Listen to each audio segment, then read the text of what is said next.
அப்படி என்று சொல்லிக்கிறாங்க. தப்லீக் ஜமாத்துடைய லா இலாஹ இல்லல்லாஹ் என்ற கொள்கைக்குரிய விளக்கம் மிக தவறான ஒரு சூஃபித்துவ விளக்கம் கொடுக்கப்படுறதான் அந்த ஜமாத்துடைய பேசிக்கான தவறு. அந்த தவறு மிக பிரதானமானது. அதாவது லா இலாஹ இல்லல்லாஹ் முஹம்மதுர் ரசூலுல்லாஹ் என்ற அந்த கலிமாவுக்கு இறைவனை கொண்டே அன்றி வேறு எதுவும் இறைவனை கொண்டே அன்றி எதுவும் நடப்பதில்லை, எல்லாமே இறைவனால் தான் நடக்கிறது என்ற தஃசீரை கொடுக்குறாங்க. எல்லாமே இறைவனால நடக்கிறன்றதான் அக்கீதா, அதுல மாற்ற கருத்து இல்லை. ஆனா ஒருத்தர் இஸ்லாத்துக்குள்ள வாரத்துக்கு அதை நம்பினா போதுமானு கேட்டா இல்ல. லா இலாஹ இல்லல்லாஹ் என்றது இறைவனை எப்படியெல்லாம் நம்ப வேண்டுமோ அப்படியெல்லாம் நம்புற சம்பந்தமான கலிமா இல்ல. லா இலாஹ இல்லல்லாஹ் பேசிக்காக ஒருத்தர் இஸ்லாத்துக்குள்ள வருவதற்கு எப்படி இறைவனை அடிப்படையாக நம்ப வேண்டும் என்ற கலிமா தான் அது. வணக்கத்துக்கு தகுதியானவன் அல்லாஹ்வை தவிர வேறு யாரும் இல்லை என்ற அந்த வார்த்தை அவர் சொல்லி நம்புறதுதான் லா இலாஹ இல்லல்லாஹ். ஆனா அவங்களுடைய தஃசீர் எடுத்து பாத்தீங்கன்னா எல்லாமே அல்லாஹ்வால் ஆகிறது, அதுக்கு தான் லா இலாஹ இல்லல்லாஹ். அதாவது அல்லாஹ் தான் படைச்சான், அல்லாஹ் தான் எங்களை காப்பாத்துறான், அல்லாஹ் தான் எங்களை மரணிக்க செய்யறான், அல்லாஹ் தான் எங்களை உயிர்ப்பிக்கிறான். இவ்வளவு நம்பினா ஒருத்தன் முஸ்லிம்டா. இந்த நம்பிக்கை மக்கத்து காபிர்கள்ட்டையும் இருந்துச்சு, அது சரியான நம்பிக்கை தான், அவங்கள்ட்ட இருந்துச்சு. ஆனா அடுத்த நம்பிக்கை எங்கள்கிட்ட இருக்கணும், என்ன? வணக்கத்துக்குரியவன் அல்லாஹ்வை தவிர வேறு யாரும் இல்லை, அல்லாஹ் மட்டும் தான் வணங்கணும், வேற யாரையும் வணங்கக்கூடாது, சூரியனை வணங்கக்கூடாது, சந்திரனை வணங்கக்கூடாது, பசுவை வணங்கக்கூடாது, அவுலியாக்களை வணங்கக்கூடாது, இப்படின்னு சேர்த்து சொல்ல வேண்டி வரும். அதெல்லாம் அதனால அந்த சப்ஜெக்ட் என்ன செய்யறாங்க இல்ல, அதை சொல்லாம எல்லாமே அல்லாஹ்வால் நடக்கிறது என்பதான் தஃசீர் என்ற மாதிரி என்ன செய்யறாங்க, சொல்றாங்க. இதுதான் சூஃபித்துவ தஃசீர். இது சம்பந்தமாக இஸ்லாத்தின் அடிப்படையை நோக்கிய தவறான அணுகுமுறைகள் என்று சொல்ற அந்த தொடர் உரையில 3வது பாகத்துல நம்ம முழுமையாக 1 மணி நேரம் இதை பற்றி என்ன செஞ்சுக்கிறோம், விளங்கப்படுத்தி இருக்கிறோம். அதை எழுத்துல கூட நம்ம என்ன செய்திருக்கிறோம், கொடுத்திருக்கிறோம். 2வது அவர்களுடைய விஷயம் என்னன்னு சொன்னால், அவர்கள் தஅவாவை அணுகின்ற அந்த முறை, தஅவாவை அணுகின்ற முறை டோட்டலாக சூஃபித்துவ முறையில் என்ன செய்யறாங்க, அணுகுறாங்க. சூஃபித்துவ முறையில அப்படி என்று சொன்னால் எல்லாவற்றுக்கும் அவர்கள் செய்யக்கூடிய தஅவா முறைமைகள் எல்லாவற்றுக்கும் மார்க்க ரீதியான ஒரு கிரேடை கொடுத்து செய்யறாங்க. உதாரணமாக ஒருவர் வீக்லி புதன்கிழமை நான் மார்க்க வகுப்பு நடத்துறேன் என்று சொன்னா அது பிழை இல்லை. ஆனா புதன்கிழமையுடைய மார்க்க வகுப்பு எப்படி சிறந்தது தெரியுமா, அல்லாஹ் தஆலா எப்படி சொல்லிக்கிறான், ஹதீஸ்ல எப்படி சொல்லிக்கிறான், அது பிழை. நாங்க மாசம் ஒரு இஜ்திமா நடத்துறோம்னு சொன்னா அது பிழை இல்ல. மாதம் நடக்கிற இஜ்திமாவுக்கு ரசூலுல்லாஹ் என்ன சிறப்பு சொல்லிக்கிறாங்கன்னு சொன்னா அது பிழை. இப்ப அங்க நடக்கிறதான் 3 நாள் நம்ம தஅவா பிரச்சாரத்துல போறோம்னா நாங்க அது பிழைன்னு சொல்லல. 3 நாள் போறதுக்கு குர்ஆன் ஹதீஸ்ல இருந்து 3 வரக்கூடிய எல்லா குர்ஆன் வசன ஹதீஸையும் ஆதாரமா காட்டினா இது பித்அத்ன்றோம். இதே 3 நாளைக்கு அப்படி ஒரு சிறப்பு யார் சொன்னது?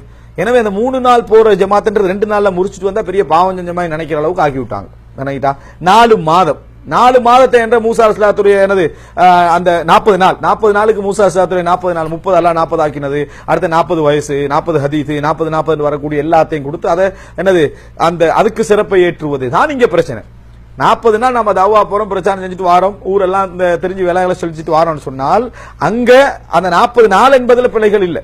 இங்கதான் அதுல பிரச்சனைகள் இருக்கு. இப்படி எல்லாவற்றுக்கும் அதாவது தாலி ஃபதாயில் அமால் என்ற ஒரு புக் இருக்குது. இந்த புக்கை படிச்சு அதனுடைய விளக்கங்களை சொல்றேன்னா அப்ப பிழை இல்லை. ஃபதாயில் அமால் என்ற புத்தகம் அடிப்படையில் நல்ல செய்திகளை அடக்கிய நூலாக இருந்தால், ஆனா அந்த நூலுக்கு என்ன செய்வாங்கன்னு சொன்னா ஒரு நாளைக்கு 10 முறை வாசிங்க, 8 முறை வாசிங்க, உங்களோட உள்ள மலரும், உங்களோட ஸ்கூல் புள்ளோட பேக்குள்ள எல்லாம் போட்டு அனுப்புவாங்க எக்ஸாம் பாஸ் ஆகிறதுக்கு அந்த நூல் பரக்கத்து. விளங்கிட்டா? இப்படி செய்யறது குர்ஆன் தர்ஜுமா வாசிக்காது விட்டாலும் ஃபதாயில் அமால் வாசிக்கணும் என்கின்ற இதான் சூஃபித்துவ வழிமுறை என்றது. இந்த முறைகளை அவர்கள் அணுகுவதற்கிறது பெரிய தவறு. அடுத்தது உலகத்தை விட்டு ஏதாவது என்ன சொல்றது, வானத்துக்கு மேலையும் மண்ணுக்கு கீழையும் பேசுற மாதிரியான பேச்சு. விளங்கிட்டா? வாழ்க்கையை பற்றி தவக்குல் மட்டும் சொல்லி கொடுத்து விட்டு மற்ற விஷயங்கள்ல அதாவது ஈடுபடணும் என்ற மாதிரி காட்டுறது. உங்கள் குடும்பத்தை அல்லாஹ் பார்த்துக் கொள்வான், உங்களுடைய தொழில் அல்லாஹ் பார்த்துக் கொள்வான் அப்படி என்று சொல்லி டோட்டலா நீங்க மார்க்க விஷயத்துல ஈடுபடுங்க என்று சொல்லி அவர்களை அழைக்கின்ற அந்த முறை இஸ்லாமிய முறையும் அல்ல. மனித வாழ்க்கையை புறக்கணித்து விட்டு போன்னு சொல்லல. ஜம்மு கசர் இஸ்லாம் சொல்லுது, அதே போல தயம்மம் சொல்லுது. இதெல்லாம் ஏன் சொல்லுதுன்னு சொன்னா வாழ்க்கைக்கு ஏற்ப வணக்க வழிபாடுகள் இருக்கணும் என்கிற அமைப்புல தான் இஸ்லாம் அதை வச்சிருக்குது. மனைவியை புறக்கணித்து விட்டு எனது மனைவிக்கு 7 பிரசவம் நடத்திட்டு 7 பிரசவத்துக்கு நான் பக்கத்துல இருக்கல, நான் ஜமாத்துல இருந்தேன், இது ஒரு சிறப்பா என்ன செய்யறாங்க சொல்லி காட்டுற அளவுக்கு அவங்களுடைய சிந்தனை என்ன செஞ்சுக்கிறாங்க, வளர்த்திருக்கிறார்கள். இது பெண்கள் ஜமாத் என்று பெண்களையும் வெளியே எடுத்து அவர்களை கொண்டு போய் சேர்க்கிற இடத்துக்கு வந்திக்கிறாங்க. இதெல்லாம் சூஃபித்துவ வழிமுறைகள். இதனாலதான் இது பிதஅத்தான நடைமுறை என்று. இன்னொரு வகையில் எடுத்துக்கொண்டீங்கன்னு சொன்னால் தப்லீக் ஜமாத்தை சேர்ந்த பெரும்பாலானவர்கள் சலஃபி சிந்தனை உடையவர்கள் அல்ல. அதாவது நான் சொல்றேன் அஸ்மா சிஃபாத் விஷயத்துல, அதுல மட்டும், மற்ற விஷயத்துல அவங்க சலஃபிகள் அல்லதான். அஸ்மா சிஃபாத்துல கூட அவர்கள் அஷ்அரியா அல்லது அதாவது மாத்ரூதியா, இந்த 2 சிந்தனையில தான் அவங்க என்ன செய்றாங்க, இருந்து கொண்டிருக்கிறார்கள். இதுதான் தப்லீக் ஜமாத் என்கின்ற அவர்கள் செய்யக்கூடிய பல நல்ல வேலைகளை நாங்கள் வரவேற்க முடியாமல் இருப்பதற்கான காரணம். பல நல்ல வேலைகள் செய்யறாங்க, உண்மையிலே மோசமான நிலையில் இருக்கக்கூடிய மனிதர்கள் பள்ளிக்கு வருவதற்கு காரணமாக, கெட்டு போனவர்கள் திருந்தி வருவதற்கு காரணமாக, பல விஷயங்கள் மார்க்கமண்டா என்ன என்று பார்க்கறதுக்கு காரணமாக அமைந்தவர்கள் அவர்கள். அதுல மாற்று கருத்து கிடையாது. எந்த ஒரு ஜமாத்துடைய சிறப்பை நாங்க மறுக்கிறதுக்கு இல்லை.